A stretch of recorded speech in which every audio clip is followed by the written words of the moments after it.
পড়াশুনো না করে বড় হয়েছি, সংসারে খরচা বাঁচাতে হবে।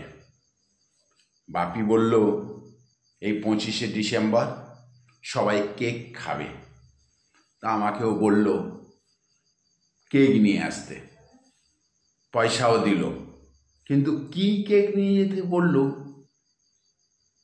সেটা বলেনি। বড় সমস্যা। একটা ফোন করি।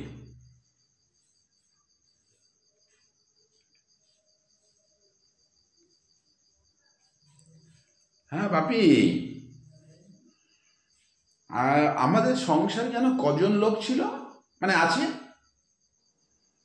তো কেক নিয়ে আসতে বললে। হ্যাঁ, তো ভুলে গেছি কজন লোক। আচ্ছা আচ্ছা আচ্ছা, ঠিক আছে, আমি নিয়ে যাচ্ছি। হ্যাঁ, এই যাক, নাম তো জিজ্ঞাসা করা হয়নি, কোন কোম্পানির কেক। একটা ফোন করে নিই। হ্যাঁ বাপি, একটু ডিস্টার্ব হচ্ছে নাকি? আরে সে আমার মনে ছিল না, মানে কোন কোম্পানির কেক নিয়ে যাব? আচ্ছা আচ্ছা আচ্ছা আচ্ছা, মাদার ডেয়ারি। ঠিক আছে ঠিক আছে, হ্যাঁ তাহলে মাদার ডেয়ারি নিয়ে যাই। এই কটা কেক নিয়ে যেতে বলেছিল সে তো ভুলে গেছি।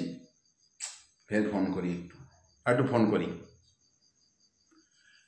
হ্যাঁ বাপি, ও তুমি যা পয়সা দিয়েছো ওটা কটা কেক নিয়ে যাব? আচ্ছা, ও আচ্ছা, একটা কেক বলছে, ঠিক আছে। এই একটা কেকই হয়? আমরা 6-8 জন লোক বলছে। পয়সা বাঁচাতে হবে, আমার নাম বাড়াবো, নাম বাড়াতে হবে। আমার সংসারে পয়সা যা দিয়েছে পয়সা বাঁচাতে হবে, আর সবাই যেন কেক খেয়ে তৃপ্তি পায় সেরকম কেক নিয়ে যেতে হবে, নাহলে সবাই বাড়ির সবাই ভালো বলবে, তাই না? এই আয় আমার সঙ্গে, আয় চল দোকানে যাই। দোকানে গিয়ে বলবো আমাদের বাড়ির যে কজন লোক আছে সবার জন্য কেক দাও। পয়সা তো আমি এনেছি, চিন্তা কিসের, সবার জন্য কেক দেবো।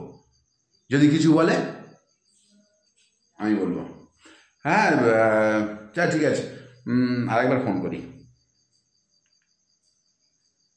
ও আর ফোন করতে হবে না।